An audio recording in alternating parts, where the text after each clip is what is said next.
Welcome guys to another video. আজকের টপিকটা হলো স্টক মার্কেটে যেটা নাকি পুরোনো exchange BSc Bombay stock exchange. এই এক্সচেঞ্জটা স্থাপিত হয়েছিল 1875 ইয়ারে, মানে 1875 সনে। সেই সময়ে একটা গাছতলায় বসে মানুষে কোম্পানির শেয়ার কেনা বেচা করত। আর সেই জায়গা থেকে আজকের দিনে দেখলাম অনেক উন্নতি হয়েছে। বোম্বাই স্টক এক্সচেঞ্জ বোম্বাইয়ে একটা সুন্দর বিল্ডিং এ আছে আজকের দিনে। আর স্টক মার্কেটে দেখলে 1994 আগে 1994 এর আগে সার্টিফিকেট সিস্টেম ছিল। যে কোনো কোম্পানির শেয়ার কিনলে বা বেচলে একটা সার্টিফিকেট দেওয়া হতো। যেরকম নাকি আজকের দিনে জমিন কিনা বেচা করলে দলিল সিস্টেম, কাগজের একটা দলিল দেওয়া হয়। সেই একই মতে স্টক মার্কেটে কোনো শেয়ার কিনা বেচা হলে সেই সময় দলিলের সিস্টেম থাকতো, মানে সার্টিফিকেট দেওয়া হতো। আর সেই জায়গা থেকে আজকের দিনে দেখলে অনলাইন স্টোর হয়ে যায় ডিম্যাট অ্যাকাউন্টের মাঝে।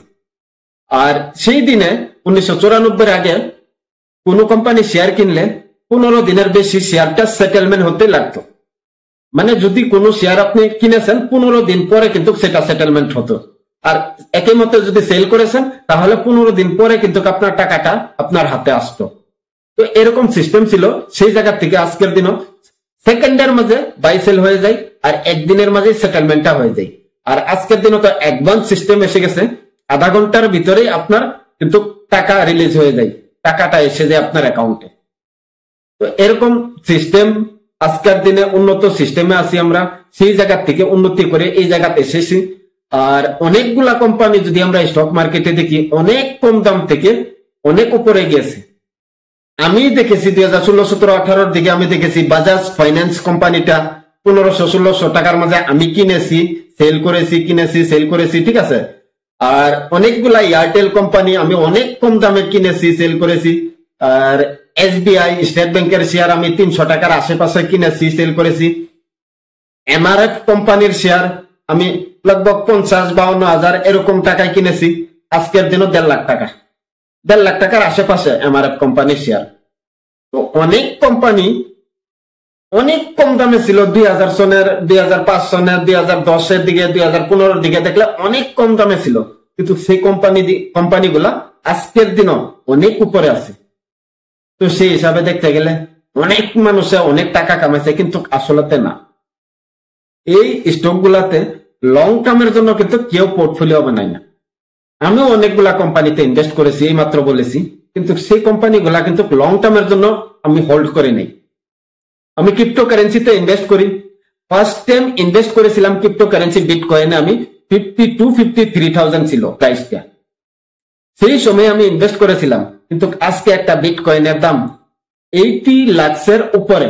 যারা নাকি ক্রিপ্টোকারেন্সির বিষয়ে জানেন তারা বুঝবেন। কিন্তু আমার কাছে কোনো বিটকয়েন নাই। আমি অনেকবার বিটকয়েন কিনেছি, 52, 53, 60, 65 এরকম ইন্ডিয়ান রুপিসে ছিল। আমি ইন্ডিয়ান রুপিসে বলছি প্রাইসটা। সেই দামে আমি কিনেছি, সেল করেছি, কিনেছি, সেল করেছি, কিন্তু আজকের দিনে আমার কাছে কোনো বিটকয়েন নেই। এরকমই সবে আমরা এরকম হলেই করি। স্টক মার্কেটেও অনেকগুলা ভালো ভালো কোম্পানি আমরা নিয়ে অল্প সময়ের ভিতরে আবার সেল করে দিই, কিন্তু এগুলা একদিকে রাখেন। আমি গতকালকে একটা রিপোর্ট দেখেছি। সেই রিপোর্টটা দেখা গেছে যে মিউচুয়াল ফান্ডে গত 1 মাসের মাঝে যতটুক অ্যাকাউন্ট খুলেছে তার 80% পুরনো অ্যাকাউন্ট বন্ধ হয়ে গেছে। আর এটা অনেক বছরের মাঝে হাইয়েস্ট নাম্বার ছিল। দেখে আচরিত, কারণ গত 1 মাসের মাঝে ধরুন 100টা অ্যাকাউন্ট খুলেছে, সেই জায়গায় 80টা পুরনো এসআইপি বন্ধ হয়ে গেছে। আর এটা অনেক বছরের হাইয়েস্ট নাম্বার ছিল 1 মাসের। আর কয়েকদিন আগে আরেকটা রিপোর্ট দেখেছিলাম আমি সেবির। সেই রিপোর্টে দেখা গেছে যে সেবি নিজে বলেছে যে ভারতবর্ষের মাঝে যতগুলা মিউচুয়াল ফান্ড অ্যাকাউন্ট আছে বেশিরভাগ অ্যাকাউন্টেই 2 বছরের মাঝে বন্ধ হয়ে যায়। তো দেখুন, আমরা জানি যে লং টার্মে কম্পাউন্ডিং এর ইফেক্টটা বেশি আসে, লং টার্মের জন্য ইনভেস্ট করতে লাগে। সেই জায়গা কি হচ্ছে, 2 বছরের ভিতরে বেশিরভাগ মানুষের মিউচুয়াল ফান্ড বন্ধ করে দেয়।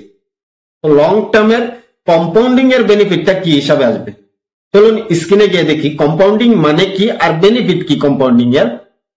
এই জায়গায় আমি গ্রো ক্যালকুলেটর ইউজ করেছি। তো গ্রো ক্যালকুলেটরে এসে আমি এসআইপি সেকশনটা সিলেক্ট করে নিয়েছি, আর অ্যামাউন্টটা আমি 1000 ঢেলেছি, আর এক্সপেক্টেড রিটার্নের জায়গাতে আমি 15% ধরেছি। ধরুন যে 1000 করে আপনি ইনভেস্ট করেছেন যে কোনো মিউচুয়াল ফান্ডে, আর সেই জায়গা আপনার মিউচুয়াল ফান্ডের উপরে 15% রিটার্ন আসবে বলে আমরা এই জায়গা ঢেলে দিলাম।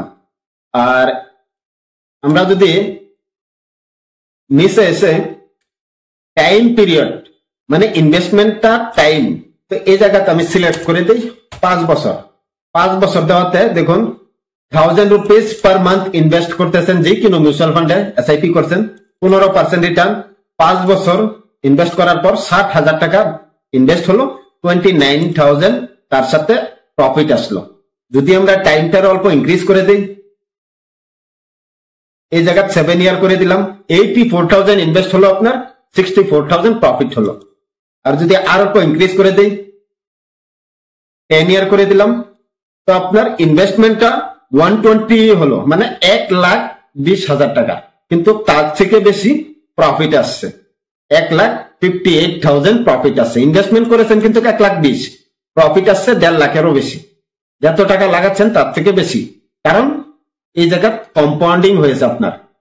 যদি আমরা টাইমটারে আর অল্প ইনক্রিজ করে 15 ইয়ার্স করে দিলাম, তো এই জায়গা আপনার ইনভেস্টমেন্ট হচ্ছে 1,80,000 আর প্রফিট 4,96,000। তো ইনভেস্টমেন্ট থেকে অনেক বেশি প্রফিটটা, কারণ 15 বছর আপনার টাকাটা মাল্টিপ্লাই হয়েছে, প্রফিটের উপর প্রফিট, প্রফিটের উপর প্রফিট এসেছে, এই হিসাবে কম্পাউন্ডিং হয়েছে। তো এই 15 বছরের পর যদি আমরা আর অল্প টাইমটার ইনক্রিজ করে 20 বছর ধরে দিলাম, তো 20 বছর পর দেখলে আপনি 1,000 টাকা প্রতি মাসে ইনভেস্ট করছেন, 15% রিটার্ন আসছে আপনার, আর 20 বছর ইনভেস্ট করেছেন এই হিসাবে। তো 20 বছরে 2,40,000 ইনভেস্ট হয়েছে আপনার, আর টোটাল আপনার এই 20 বছরে 12,75,955 রুপিস প্রফিট এসেছে এই টাকাটার সঙ্গে।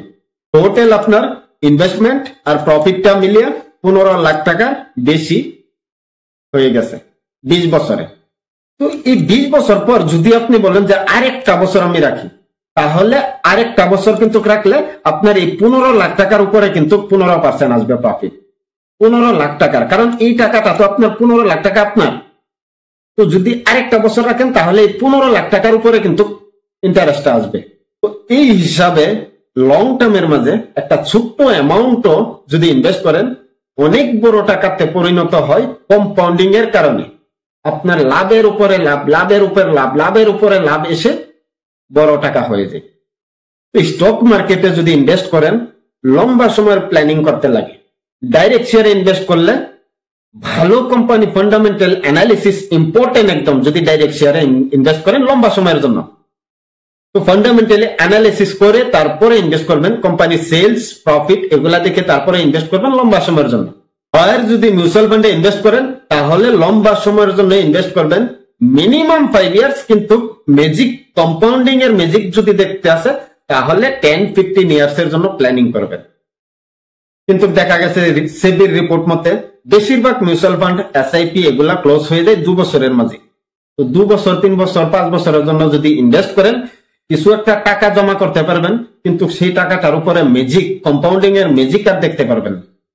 তো কম্পাউন্ডিং এর ম্যাজিক দেখতে হলে মিউচুয়াল ফান্ডে 10-15 ইয়ার্স এর বেশি ইনভেস্ট করতে লাগবে। আর সেই জায়গায় যদি আপনার টাকা অল্পও থাকে, ইনভেস্টমেন্টটা অল্পও থাকে, তাহলেও কিন্তু ম্যাজিকটা আসবে 10-15 ইয়ার্স এর। আর যদি শর্টকাটে যদি আমার মতো কামাইতে চান, আমি ভারতীয় মূল্য হিসাবে 52,000, 53,000 টাকা, 60,000, 70-75 এরকম দামে কিন্তু বিটকয়েন কিনেছি, সেল করেছি, কিনেছি, সেল করেছি। আজকের দিনও 80 লাখ একটা বিটকয়েনের দাম, কিন্তু আমার কাছে নাই। যদি অল্প হোল্ড করে দিতাম আজকের দিনও অনেক টাকার মূল্য ছিল। তো এরকমই শর্ট টার্মের জন্য যদি কাজ করেন তাহলে অল্প টাকাতে কিন্তু খুশি হতে লাগবে। আর যদি অনেক বড় টার্গেট আছে, প্ল্যানিং আছে, তাহলে লং টার্মে সেটা পসিবল, ডাইরেক্ট শেয়ারেই হোক বা মিউচুয়াল ফান্ডেই হোক। আশা করেছি অনেক কিছু ইনফরমেশন পেয়েছেন আজকের ভিডিওটা, আর অনেক কিছু উপকার হবে আপনার লাইফে। যদি স্টক মার্কেটে কাজ করেন, মিউচুয়াল ফান্ডে কাজ করেন,